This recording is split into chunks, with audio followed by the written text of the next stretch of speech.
So it turns out the original recording was way too damn quiet. Turns out you can put a gain filter on OBS Studio and that'll make your recordings louder. So this time you should be able to hear my voice. Sorry if I'm panting. I had to run into my neighbor's yard just then and then run back as quick as possible.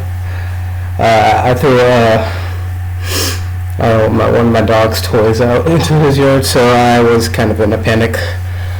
I also live on like an elevated house, so I have to run up these like steps and run down these steps. And hey, my cardio is good and all. It's just well, once I start breathing a certain way, I gotta like simmer back down.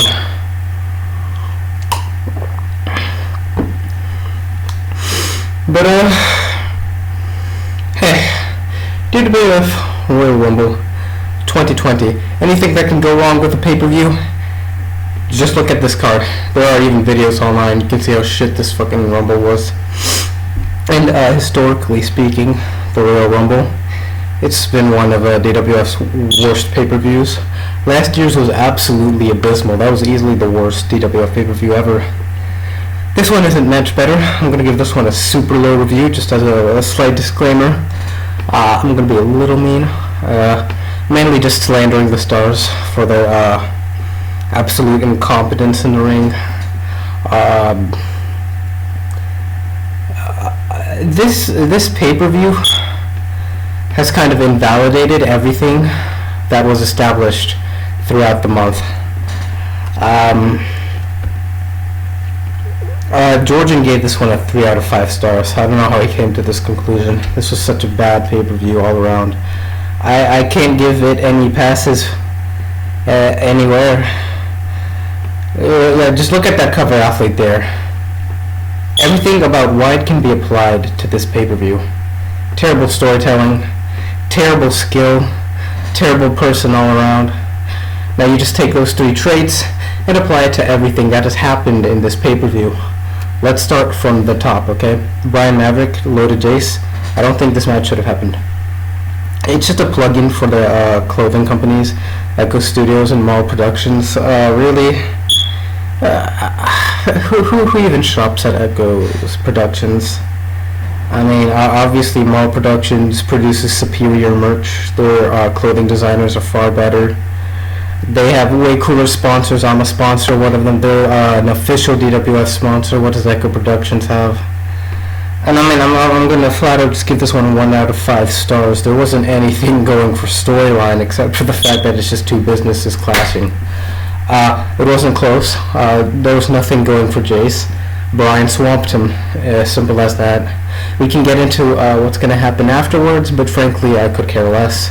And really, you can apply that to everything and every superstar in this card. But I'm not here to talk about what's going to happen afterwards. I'm here to talk about what happened. And what happened was a shit show. And by the way, Brian Maverick and Loaded Jace, that was the best match on the card.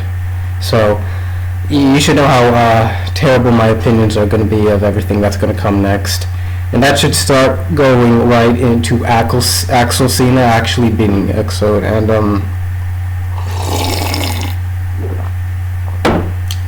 how the fuck does Exo choke? Dude, Axel Cena is probably the most mediocre, washed down low carder I may have ever fought in a DWF ring. And if you haven't seen my fight, that was because it was a dark match on SmackDown. I think Hawkson let Jordan start teleporting people in the back. Maybe Hawkson was having connection issues. And I got teleported back. Axel Cena got teleported back. Axel Cena walks out. I walk out. And I swamp Axel Cena on Wonderfall. And I'm like, okay, this kid isn't serious. Every time I tag him, he just runs out. He just stalls. So I go into the corner and I start like role-playing myself having like God, I don't even know. Like I just start role-playing myself like just gasping and sputtering and wheezing like I'm some obese Mexican who's ran for the first time in their life. And Axel's just sitting there not knowing what to do. Every time he tries to come close, I clip him, he just runs away again. So again, how does Exo choke to this guy? Jordan says it's shocker of the year, and I don't think that's a good thing. I think that actually holds this down. When your prime appeal, when the prime appeal of this match is that it was such a bad upset by a guy who is so incompetent and by a guy who really shouldn't have lost this match, it's that doesn't bode well for anything that's to come either. And Exode's excuse was that he dropped the title so he could win the Rumble, and you can tell that's false confidence. You can tell how much bullshit that is, because he was already in the Rumble. If he decided he was going to go for the World Heavyweight Championship, he could have done it with the Overdrive Championship and then forfeited the title afterwards. So I'm not buying that he just dropped it because he was going to win the Rumble, because he didn't win the Rumble either. He just dropped it because he choked. It's that plain and simple. There was no excuses on this front. 1 out of 5 stars. That match shouldn't have happened in the first place, but even worse on Exode's part for actually losing. Axel Cena, I'm wishing that man the best of luck, because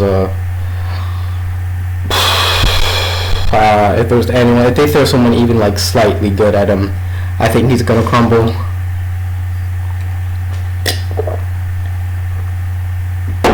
One out of 5 stars.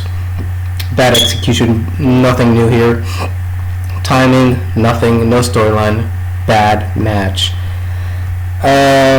Here's another match that should have never happened. Diabolical, Velveteen Dream. I don't think anyone really bought into this Velveteen Dream hype. Jordan makes it out like they did. I'm not buying it. This guy was rushed in last second just so I guess Diabolical could have a match. Diabolical should be retired, if you ask me. Total Fossil has nothing new to provide. Throw anyone like decently good at him, he's gonna crumble. That's just a fact. If there was even a chance to have a story, they weren't given enough time. Quite frankly, the match was disappointing. No way this wasn't going to be a snooze fest. It's not even like a good technical display from Diabolical. It's just that Velveteen Dream stumbling around an entire match, and Diabolic's Gold's just going to do enough to put him away. This isn't fun. This is the whole card. Literally that. Just people fumbling around. People who earned their shots and then decided they were going to choke last minute. People who we trusted as a federation to go out and entertain us for like at the very least 5 minutes.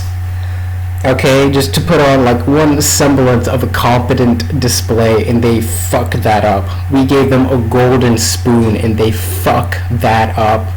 They throw it to the ground and then they shit on it and they don't know how to act. It's like they stepped in the ring for the first time and they're on mobile.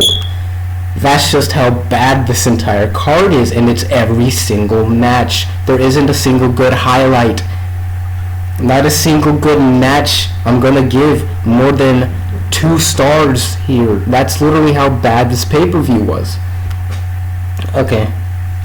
1 out of 5. Y2G, Velveteen, The Hires, League of Domination. GP Havoc is swaying up and down. The Lords of Domination aren't going to break up. I think that's horseshit. They have like 40 members. I don't even see 39 of them on any given day. I couldn't even tell you who they are. That's how little I care. And that's how little DWF cares. And that's how little the 38 members that no one cares about Lords of Domination. They shouldn't have lost us either way. This is the same thing. We give them a silver platter. These guys are consistent enough to win. GP Havoc himself 2-0s the Hires on a go-home show. And then when it's actually time for the pay-per-view, they fumble around. They're choking. Batman's totally choking. He's just jumping around the ring. He's terrified of these girls, like these 13-year-old girls who don't know how to hold it clean either. So you just have like 2 morons, right? 2 absolute debilitated paraplegics trying to fight each other. If you beheaded 2 chickens and you placed them on like opposite sides of the ring, they would put up a better fight than these 4 people did. And the fact that there were times where the Lords of Domination had green to red health ratios and got clutched up on. Like, how does that even happen? Like, I remember GP had a green to yellow health ratio over the hires. Bat tagged out, and then just GP runs brainlet move, 0 IQ. He just charges down. And even if he could have just waited for the other person to tag back in. They're at the same health as their other partner, and then he could just waited it out, beat them up, and then just like slowly take them out. It wasn't like even the dumbest person wouldn't know how to act in that situation. He fucked it up by rushing forward and getting clipped on the chin. Like, you couldn't be this. Like, I can't make this up. This was like the dumbest display of fighting I've ever seen in the ring. By the way, if you get clipped, we increased the ring size, so there's no reason to be jumping outside. You have all the space in that ring to do what you need to do. It's not like confined, it's not constricted. You have all the space you need. There was no reason for any of these guys to be panicking. And again, GP swears up and down, they're not going to break up. I'm entirely positive they're going to break up at some point. I mean, you take a loss this bad to the hires of all people, and the hires, they're definitely going to break up sometime too.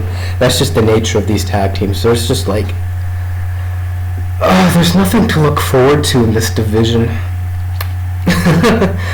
I think like within the next 4 months, I'm probably going to just really push hard for just the deletion of the tag team belts in general.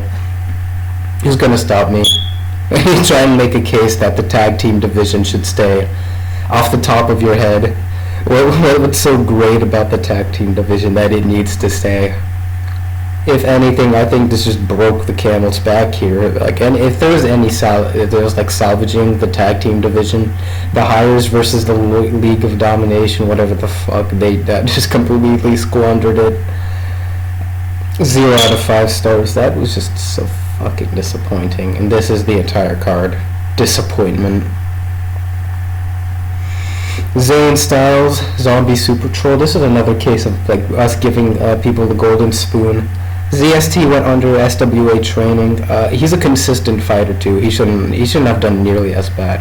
I don't even mind that he lost. I mind that he lost the way he did. 4-1 to Zayn. Like, not only that, I was whispering in Zombie Super Troll's DMs what he should be doing, and he does the exact opposite. He runs towards the ropes. He's panic jumping. He's running out the ring, and he's jumping onto Zayn's clean. Like, role wrestling isn't such a complex thing to do. It is actually very straightforward. You touch the guy, you don't get touched. At the end of the day, the person who wins touches the guy and doesn't get touched. And like, you see these people, and it's like, it's the complete opposite. They get touched, and they don't want to touch the person back. They don't even make the attempt to touch the person back. And when they do make the attempt, it's in the worst way possible. Like, they're just swinging at the air. They're literally hitting the air. They're punching the air. And you're not going to win punching the air. And you're not going to win running away. You have all the space you need. All the space in the world in that ring. We literally increased the ring size. And Zombie Super Troll had all the prep time. He didn't. It's not even like he has any excuses either. He didn't do anything for storyline. That's all time that was probably sunk into training, or at least should have been sunk into harder training. There was no excuses for this one. Zayn dominated. He just capitalized on the fact that Zombie choked. 1 out of 5 stars, man. Pred versus One Thomas ended in the worst way it could. This was for the Intercontinental Championship, and no one won. If you ask, like, it ended in a 3-3 tie, or a 3-2. I think it was a 1-4. And now we have to wait for the go-home show at Revolt to see who's going to be champion. I honestly would have given it to Preds. If it were me, if I was the chairman, I would have given the belt to Preds then and there. Because, I mean, One Thomas and Preds McIntyre fumbling around for an entire match, that's so boring. But at least Preds is going to stay through the whole thing. And unlike to One Thomas, who sat there and said, "My parents need me to get off the computer." That's a first. That's a first. I haven't seen that happen before. Like every time somebody can't make the show, they at least like inform someone beforehand, even if it's like a shitty thing to do. Even an hour before the pay-per-view, you just say I suddenly can't make it. At least you tell them, and not in the heat of the moment, not like the climax of the match. It's not even a good match either. They just fumbled around again. That's just an entire card fumbling around. Everyone's fumbling around, punching the air for the most part.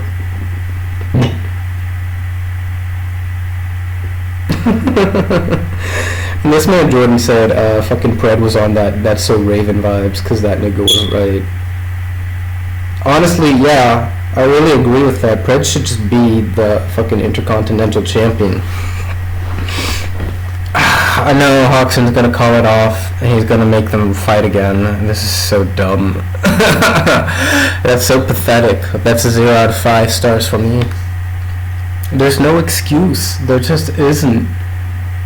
Like I can't fathom how there's just 1 month of build up for these fighters. They could have spent all that time preparing and then mentally preparing, whatever they had to do, and they squander it because they're afraid of this Roblox avatar sitting 5 studs away from them.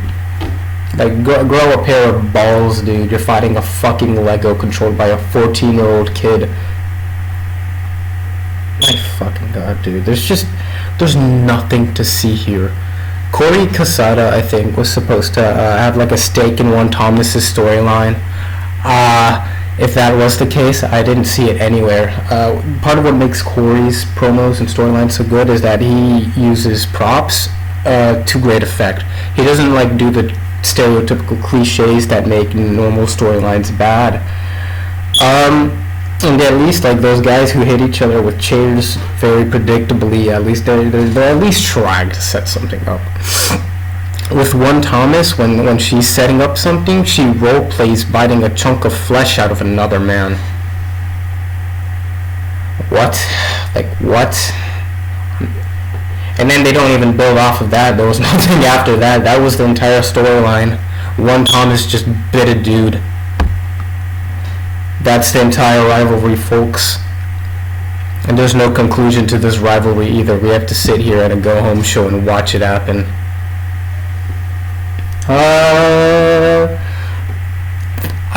I can't think of like any fighter on this card who just like had their stock rise. There wasn't like a single fighter here who's gonna look better for fighting in the Royal Rumble. Not a single one. There's no way. I mean, like, everybody just looked so bad. I wish I was just making this shit up. But that's definitely a 0 out of 5 stars for me. Juan Thomas, Preds, don't even finish the match. Unstable Ken, Nico Wyatt, not a single person that isn't retarded with an IQ below 42 actually believed Unstable Ken was going to lose this match. Nico Wyatt, Fossil, Mob needs to stop booking his boys. Mob needs to use his brain for once and start booking people who actually win matches and not people that are imported from other like fucking youth league basketball sport teams. I don't know where the fuck Mob even pulls these guys anymore.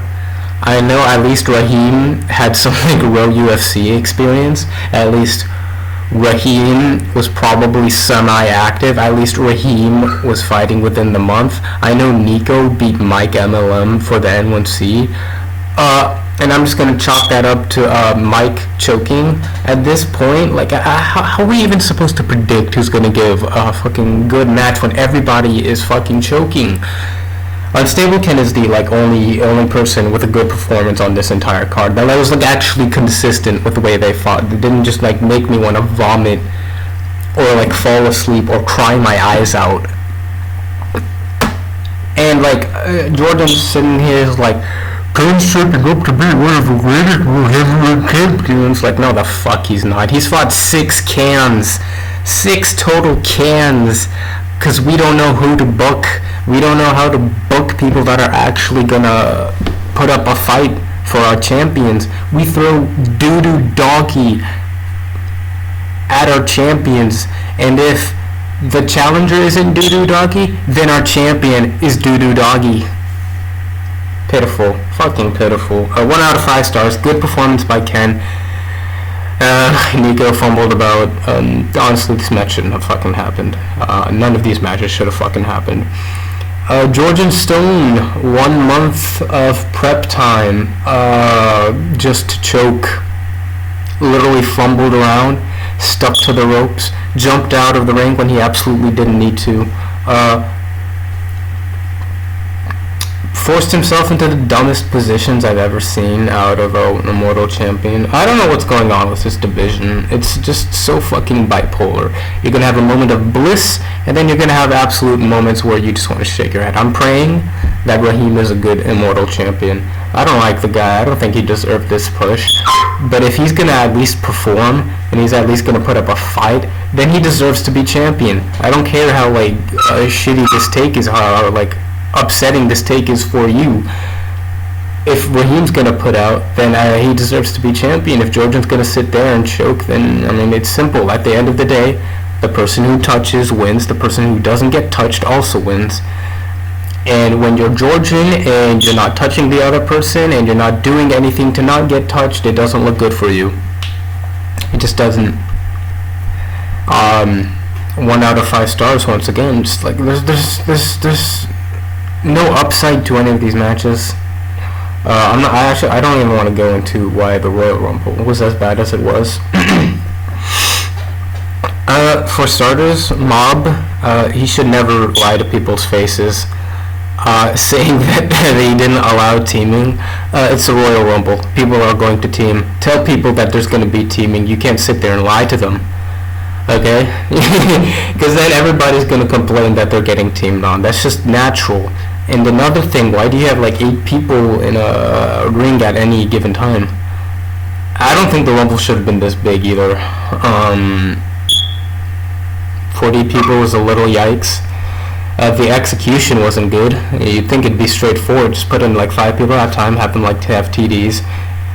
There shouldn't be this many issues with the Royal Rumble, but time and time again, this match in particular is probably one of the worst in the Federation has to offer.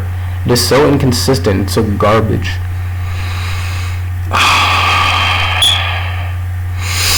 One is Georgian, I think he said, I think Georgian thinks this is a surprising pay-per-view. I don't think that's a good thing. This is surprising for all the wrong reasons. Axelarities winning the Overdrive isn't a good thing. That just proves our champions are doggy doo. And we're sitting here a few nights out from one night stand, and UWF looks especially garbage, and we're sitting there taunting UWF. But we don't look that good either. We really don't. We look like shit in comparison as well. If our champions are doing as bad as they are at pay-per-views like this, then there's nothing to look forward to. Final ratings for me, 1 out of 5 stars. There's nothing Alex Tatum's going to do with this Rumble spot, by the way. He's going to get jobbed on. I love the guy, but he should have stayed retired.